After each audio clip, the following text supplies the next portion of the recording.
Quel rapport entre notre texte d'évangile de ce matin et ce dimanche de la Réformation, et même, oui, quel rapport aussi avec le baptême d'Éliès? Peut-être bien davantage qu'il n'y paraît. Écoutons le professeur Élian Cuvillier, qui fut mon professeur de Nouveau Testament à Montpellier. C'est d'avoir redécouvert que la seule posture possible devant Dieu est celle du collecteur d'impôts qu'est née la Réforme. De ce geste révolutionnaire qui consiste à renverser nos logiques humaines. Fin de citation. Alors regardons donc au texte, à ce texte d'évangile, et en cela même d'ailleurs nous célébrons la Réformation en faisant bien du texte et du texte seul la norme de la vie et de la foi, sola scriptura. Mais pas n'importe quel texte, et pas n'importe quelle lecture non plus. Celle de l'évangile, de cette bonne nouvelle, qui peut aussi retentir d'ailleurs et résonner depuis les pages du prophète Ésaïe, depuis celles du livre des psaumes, comme de la plume de Luc ou de Paul. Une lecture donc, mais une lecture illuminée, décryptée, interprétée à la lumière de la personne du Christ, de cette parole faite chair, de cette parole de grâce. L'article principal, le fondement même de l'Évangile, dit Luther, c'est que, avant de prendre le Christ pour modèle, tu le reçoives et le reconnaisses comme un cadeau, un don qui t'a été octroyé par Dieu et qui désormais t'appartient. Et voilà ce cadeau, comme clé de lecture aussi et d'interprétation de toutes les Écritures. Alors regardons au texte, mais d'abord déminons, car ici plusieurs pièges nous guettent. Le premier, celui de faire du pharisien de la parabole l'autre croyant. Vous savez, celui de la chapelle d'à côté. Alors en ce dimanche de la Réformation, de faire du pharisien le catholique au hasard. Et de nous mettre, nous, bien sûr, du bon côté, celui en l'occurrence du collecteur d'impôts, peut-être. Non, bien sûr que non. Rappelons-nous que le pharisien, c'est d'abord toi, moi, nous. C'est-à-dire l'homme pieux. Le pharisien, c'est celui qui vient s'asseoir le dimanche matin sur les bancs de cette église. C'est l'homme religieux. Toi, moi, nous, celui qui cherche à bien faire et qui, d'une certaine façon, d'ailleurs, y parvient et qui sait rendre grâce à Dieu pour cela. Noble attitude, en vérité. Le second piège aurait été, et par le passé souvent nous l'avons fait, de nous enfermer dans une lecture historique, voyant dans le pharisien le juif de l'époque, et dans le collecteur d'impôts l'image de l'Église naissante. Combien de lectures et d'interprétations antisémites ont été faites à partir de ces textes? Ici, Seigneur, pardonne-nous. Encore une fois, n'oublions pas que le pharisien, c'est toi, c'est moi, c'est nous. Le troisième piège serait d'enfermer notre lecture dans une autre interprétation classique. D'un côté, le pharisien comme bigot, réactionnaire, moraliste, légaliste et donc fort antipathique. Et de l'autre, un exclu sans défense, un petit, un humble, donc sympathique forcément, en l'occurrence le collecteur d'impôts. Or, il n'en est rien. De quoi s'agit-il en effet?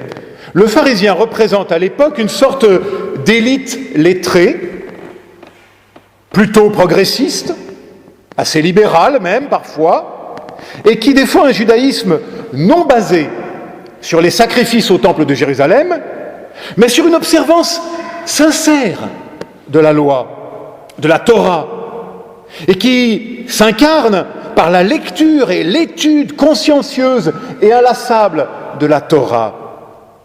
Rien que du bon, du très bon même.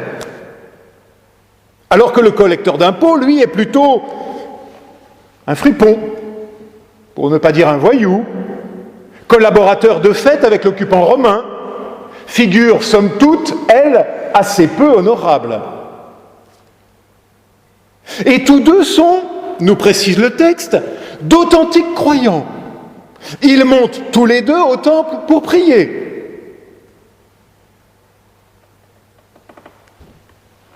Ils représentent, me semble-t-il, tous les deux, les deux faces de chaque croyant que nous sommes. Une face honorable, celle que nous voulons montrer aux autres, et puis la face cachée, obscure, que nous nous employons à dissimuler le plus souvent. Et là où notre texte se fait véritablement révolutionnaire, comme le disait Élian Kivelier, c'est lorsqu'il nous dit que c'est cette face cachée, la sombre, celle que nous n'aimons pas trop montrer aux autres, celle de nos failles, de nos détresses, de nos larmes secrètes. Eh bien, c'est celle-là, oui, c'est celle-là qui nous est le plus authentique. Et c'est celle-là que Dieu agrée. C'est celle-là qu'il vient visiter. C'est celle-là qu'il vient habiter pour la retourner en chemin de vie. Parce que, encore une fois, c'est là que réside notre ultime vérité.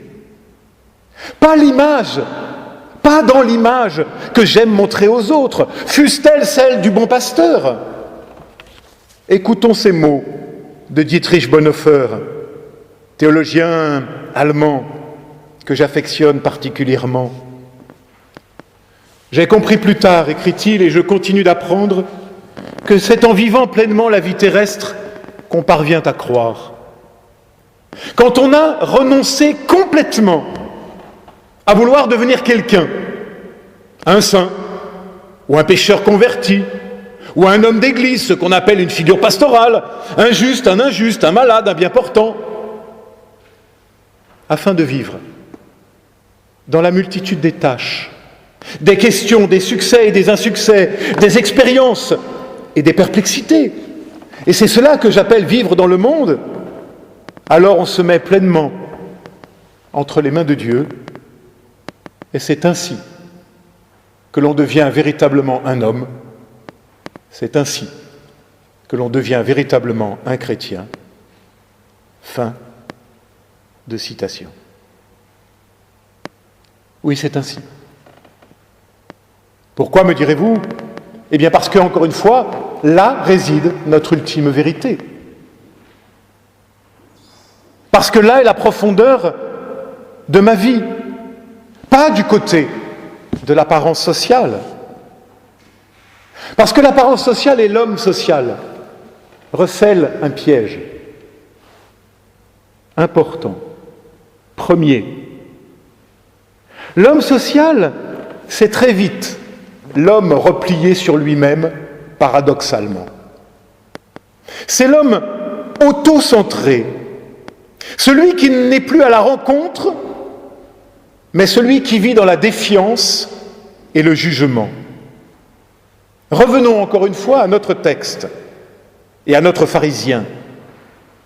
Il rend grâce, et c'est vertueux, il rend grâce de sa vertu. Bon, un peu auto-centré quand même, mais jusque-là tout va bien. Mais que voit-il des autres ? Il voit des voleurs, des malfaisants, des adultères, et ça y est, il est pris au piège. Non pas tant de l'orgueil que de la défiance, de la méfiance et du jugement de l'autre sur les apparences. L'homme de la rencontre que nous sommes tous appelés à devenir, est devenu l'homme pris au piège de ses peurs, de ses obsessions de pureté, et passe alors à côté de l'essentiel, la rencontre avec l'autre, la relation à l'autre, et davantage même, alors que lui est si pieux, il passe à côté de la rencontre avec Dieu. Mais monsieur le pasteur, pourquoi vous racontez ça? Ils sont dans le temple, en train de prier. Jean Damascène, un auteur du XIe siècle, déjà avait relevé que le grec de Luc ne dit pas, contrairement à ce que nous avons lu, « priait ainsi en lui-même ». C'est ce qu'on a tous dans nos traductions françaises. Mais le grec dit très explicitement « il priait à lui-même ».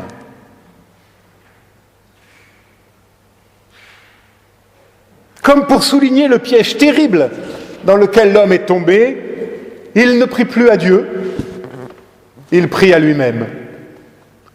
Sa perfection est devenue sa propre idole, son idéal de perfection.